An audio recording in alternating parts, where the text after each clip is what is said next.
Je m'appelle Sohan, je suis une violoniste franco-coréenne en résidence à l'Académie de l'Opéra de Paris pour la saison 2020-2021. J'ai 19 ans, bientôt 20, ce qui fait que je suis un peu le bébé du groupe. J'ai commencé le violon un peu au pif, honnêtement. Ma mère m'a demandé dans la rue si je voulais faire du violon ou du piano. J'ai dit au pif, à 5 ans, que je voulais faire du violon. Rien que le fait d'avoir son propre instrument, c'est notre violon, il est à nous et on en fait ce qu'on veut.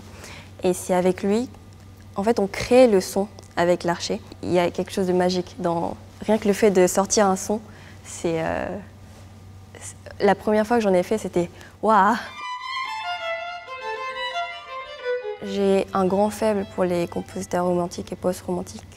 J'aime beaucoup tout ce qui est virtuose, beaucoup vibrer, avoir une grande liberté de phraser, de pouvoir faire des rubato où je veux et raconter une histoire. J'ai voulu tenter l'entrée à l'académie parce que je voudrais faire de l'orchestre plus tard, de l'orchestre et de la musique de chambre. Donc ça réunit ce que je veux faire, donc c'est pas mal.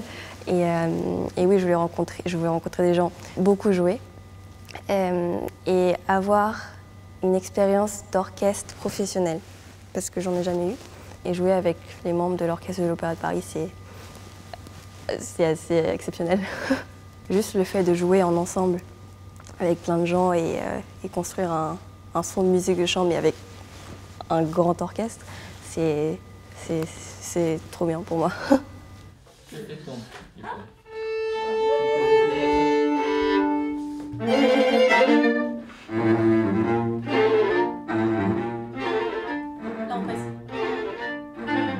Là, on a vraiment énormément pressé à la générale. Genre, c'était vraiment limite 2 fois plus vite.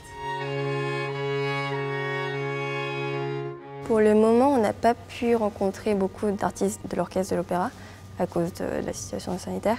Mais on a rencontré des coachs pour le concert à Perguis qui arrive en novembre. J'ai rencontré d'autres musiciens, des chanteurs qui sont à l'académie aussi.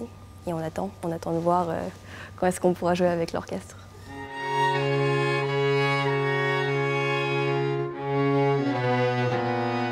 On a préparé le concert dédié à Beethoven pour son 250e anniversaire de naissance. Je fais partie du quatuor qui va jouer la Grande Fugue, opus 133 en si bémol majeur, qui est une de ses dernières œuvres et qui est aussi une de ses œuvres les plus difficiles pour quatuor à cordes. Si ça n'est la plus difficile. J'arrive pas, pardon, on peut refaire ? Vu que c'est une de ses dernières œuvres et qu'il a voulu écrire sa dernière grande fugue, sa grande fugue, elle est extrêmement complexe. On a beaucoup répété, on s'est beaucoup vu. Et le fait de jouer entre nous et d'essayer de trouver un son d'ensemble, d'essayer de choisir des moyens de jeu identiques lorsqu'on joue la même chose, etc. D'être toujours ensemble, d'avoir une justesse de quatuor, ce qui est extrêmement difficile, entre personnes qui ne jouent pas ensemble de base. Ça nous a beaucoup rapprochés. Et je pense que c'est ça le plus important, le fait qu'on soit soudés et qu'on ait l'air d'un groupe devant le public.